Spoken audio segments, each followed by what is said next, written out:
तर आदित्य ठाकरे मुलुंडमधल्या नागरिकांसोबत या ठिकाणी संवाद साधतायत। मुंबईमधली दृश्य आपण या ठिकाणी पाहताय।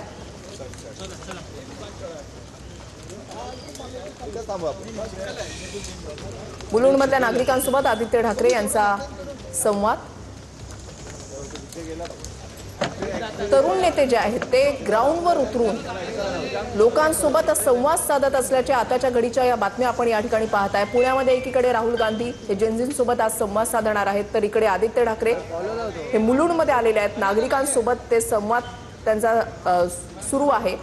मुलुंडमधल्या रस्त्यांची जी अवस्था आहे, अक्षरशः रस्ता म्हणावा की चिखलदार वाट असा प्रश्न पडावा, अशी दृश्य जी आहेत ती या ठिकाणी पाहायला मिळतात। आदित्य ठाकरे नागरिकांना ज्या समस्या भेडसावतायत त्या संदर्भात त्यांच्याशी संवाद साधतायत। मुलुंडमधल्या मोकळ्या भूखंडाचं आरक्षण बदलण्याचा ठाकरेंच्या शिवसेनेचा आरोप आहे। आमदार आदित्य ठाकरे मुलुंड इथल्या 2 भूखंडांची पाहणी या ठिकाणी करतायत। काही वेळातच त्यांच्याकडून पत्रकार परिषद देखील घेतली जाईल। या पत्रकार परिषदेच्या माध्यमातून ते कोणते मुद्दे मांडतात, काय बोलतात हे पाहणं देखील तितकंच महत्त्वाचं असणार आहे। मुलुंडमधल्या नागरिकांसोबत आदित्य ठाकरे यांचा संवाद।